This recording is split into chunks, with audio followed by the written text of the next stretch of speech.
Hi, I'm Dr. William Pleau of Health Touch Chiropractic, and we have now made it to part 3 of our four-part series about the role of food in health and how to determine what types of food you should be eating to help keep yourself healthy, prevent the onset of chronic disease, and allow you to get more of what you want out of your life. In the last video, we talked about the different types of food reactions. We learned that a food intolerance is an inability to digest a particular food due to inadequate production or function of a specific digestive enzyme. And we talked at length about food allergies, which are immune system responses to certain food proteins, responses that are mediated by a particular type of antibody called an IgE. IgE responses, as you'll recall, can cause pretty dramatic symptoms such as itching, redness, and swelling, and can in some cases be life-threatening. But we have other types of antibodies that are also produced in response to foreign proteins. IgM, IgG, and IgA antibodies can also be tested in the blood and stool, and their presence and levels can indicate different phases of an immune system response. IgM is produced in large numbers as part of the body's initial response to an invading organism. For example, if you were to contract a viral disease such as mononucleosis, part of your body's response during the acute phase of infection is to produce large amounts of IgM antibodies to the Epstein-Barr virus, which is the virus that causes mono. It's during this acute phase that you feel really sick. You have a bad sore throat and a fever and debilitating fatigue. If we were to test your blood for the presence of IgM antibodies to the Epstein-Barr virus at this time, we would see very high levels.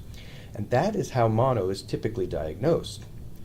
Once the acute illness is passed, those IgM antibodies are quickly metabolized and the numbers drop down to near zero.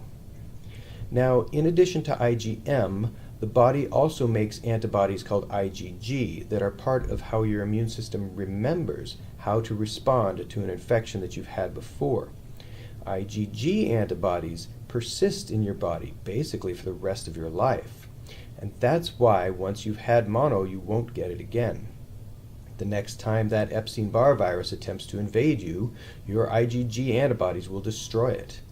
So when we test someone for IgG antibodies for Epstein-Barr, what we are really asking is, has this person been exposed to this virus previously? Are they already immune? IgA antibodies are similar to IgG in that they persist long-term and indicate prior exposure to a foreign protein.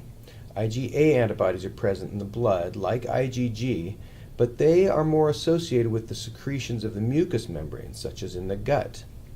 So IgG and IgA antibody levels can be tested for specific food proteins, and many functional medicine providers will offer this service for their patients. The idea is that if the antibody levels for a certain food are low or moderate, that food is not likely a problem for you.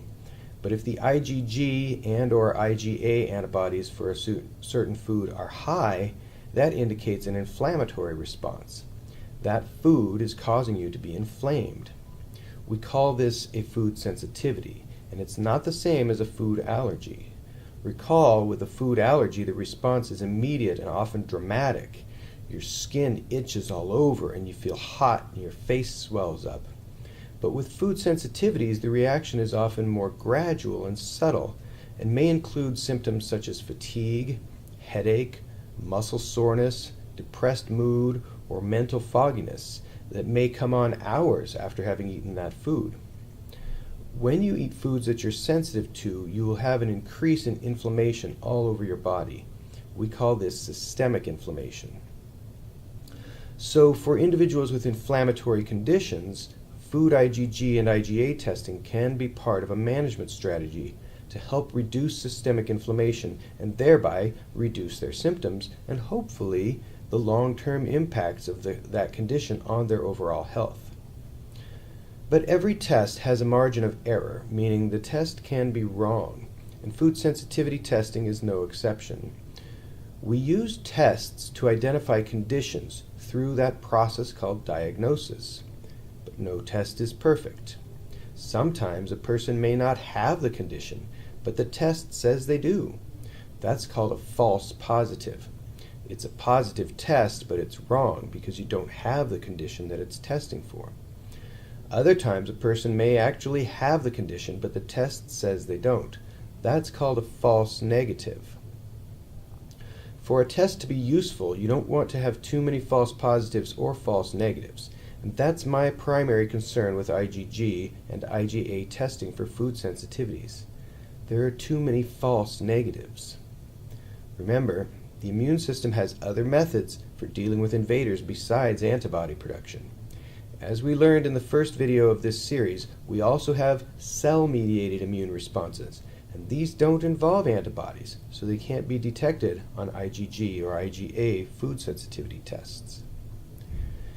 In the next video, we will review your immune system's strategies for dealing with non-self proteins, that is, proteins that are from an invading organism or from a food you have consumed. And we will look at yet another method for testing to help identify which foods you should be eating and which you should avoid to help you stay healthy and get the things you want out of your life. Stay tuned.